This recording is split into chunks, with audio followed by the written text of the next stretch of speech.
কল্পনা করুন তো, আপনি অন্ধকার জঙ্গলে হাঁটছেন। হঠাৎ ঝোপের মধ্যে কিছু একটা নড়াচড়া করলো, আর আপনি আলো ফেলতেই দেখলেন একটি ছোট্ট প্রাণী, যার পুরো শরীর জুড়ে ধারালো কাটা। আর মুহূর্তে সেটি নিজেকে গুটিয়ে ফেলল, যেন এক অভেদ্য দুর্গ। হ্যাঁ, কথা হচ্ছে সজারুকে নিয়েই। প্রকৃতির এক বিস্ময়কর সৃষ্টি, যা তার শরীর জুড়ে থাকা কাঁটাগুলোর মাধ্যমে আত্মরক্ষা করে। কিন্তু কখনো কি ভেবে দেখেছেন এই কাঁটাগুলো এত শক্তিশালী কেন? এগুলো কিভাবে কাজ করে? আর সজারুর জীবনের অন্য দিকগুলোই বা কেমন? আজকের এই তথ্যবহুল পর্বে বাংলা ব্যাটসে আমরা জানব সজারুর বৈজ্ঞানিক নাম, বাসস্থান, খাদ্যাভ্যাস, প্রজনন পদ্ধতি, পুরুষ এবং মহিলা সজারুর মধ্যে পার্থক্য এবং চমকপ্রদ আত্মরক্ষার কৌশল সম্পর্কে। তাই শেষ পর্যন্ত দেখে নিন, কারণ শেষের তথ্যগুলো আপনাকে সত্যিই অবাক করে দেবে। সজারুর বৈজ্ঞানিক নাম হিস্ট্রিসিডি। এটি রডেন্টিয়া বর্গের অন্তর্গত, অর্থাৎ এটি ইঁদুরের মতো এক ধরনের স্তন্যপায়ী প্রাণী। তবে সাধারণ ইঁদুরের চেয়ে এরা অনেক বেশি সুরক্ষিত এবং শক্তিশালী।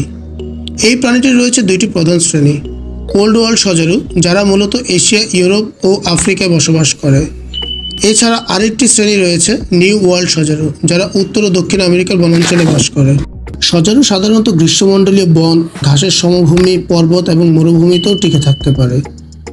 এদেরকে উত্তর ও দক্ষিণ আমেরিকার জঙ্গল, আফ্রিকার ঘন বন এবং শুষ্ক অঞ্চলে সাধারণত দেখতে পাওয়া যায়।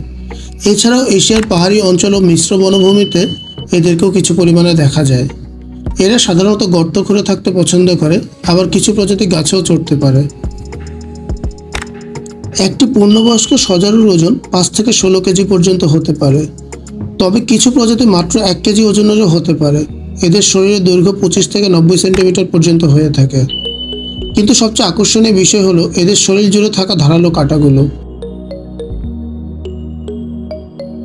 সজারু মূলত তৃণভোজী প্রাণী। এরা সাধারণত ফলমূল, গাছের বাকল, শেকড় ও কন্দ জাতীয় খাদ্য খেয়ে থাকে।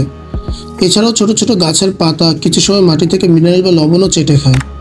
কিন্তু আপনি জানেন কি, সজারু মাঝে মাঝে হাড়ও চিবায়। হ্যাঁ, এরা ক্যালসিয়ামের জন্য মৃত প্রাণীর শুকনো হাড় পর্যন্ত চিবিয়ে খায়।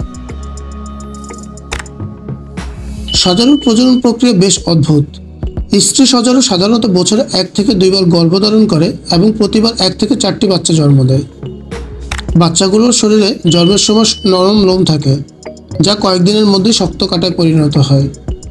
একটি সজারু সাধারণত 5 থেকে 10 বছর বাঁচতে পারে, তবে কিছু প্রজাতির ক্ষেত্রে দেখা গেছে চিড়িয়াখানায় এরা 20 বছর পর্যন্ত বেঁচে থাকতে পেরেছে। পুরুষ ও মহিলা সজারুর মধ্যে পার্থক্য খুব বেশি চোখে পড়ে না, তবে পুরুষ সজারু সাধারণত একটু বড় হয় এবং তাদের আচরণ বেশ আগ্রাসী হতে পারে, বিশেষ করে মিলনের সময়। এখন আসুন আলাপ করা যাক সবচেয়ে চমকপ্রদ অংশ নিয়ে। সজারুর কাঁটা শুধু ধারালো নয়, বরং এটি ক্ষুদ্র ক্ষুদ্র খোঁচাযুক্ত গঠন থাকে, যা একবার ত্বকের ভেতরে ঢুকলে সহজে বের হতে চায় না। একটি সজারুর গায়ে 30,000-এর বেশি কাঁটা থাকতে পারে। কাঁটাগুলো তার পিঠের পেশির সাহায্যে নির্দিষ্ট দিকে ছুঁড়েও দিতে পারে। যদি কোনো শিকারী প্রাণী কাঁটায় বিদ্ধ হয়, তাহলে এটি ধীরে ধীরে আরও গভীরে ঢুকে যেতে পারে। এই কাঁটা সংক্রমণ ঘটাতে পারে, কারণ এতে ব্যাকটেরিয়া লেগে থাকে। একবার এক সিংহ সজারুকে আক্রমণ করেছিল, কিন্তু কাঁটাগুলো তার মুখ ও গলায় বিঁধে যায়। কদিন পরে এই সিংহটি সংক্রমণের কারণে মারা যায়। তাই বেশিরভাগ সময় শিকারী প্রাণীগুলো সজারুকে এড়িয়ে চলে। সজারু শুধু দেখতে মজার প্রাণী নয়, এটি প্রকৃতির এক অবিশ্বাস্য আত্মরক্ষাকারী যোদ্ধা। এর কাঁটা, খাদ্যাভ্যাস, প্রজনন এবং জীবনধারা সবকিছুই একে বিশেষ করে তুলেছে। আপনার কি মনে হয়, সজারুর এই কাঁটাগুলো যদি মানুষের আত্মরক্ষার জন্য ব্যবহার করা যেত, তাহলে কেমন হতো? কমেন্টে আপনার মতামত জানান। এই ভিডিওটি যদি আপনার ভালো লেগে থাকে, তাহলে লাইক, কমেন্ট এবং শেয়ার করুন। এছাড়াও চ্যানেলটি সাবস্ক্রাইব করতে ভুলবেন না। পরবর্তী ভিডিওতে আমরা আরও চমকপ্রদ প্রাণী নিয়ে হাজির হব। সেই পর্যন্ত ভালো থাকুন। আল্লাহ হাফেজ।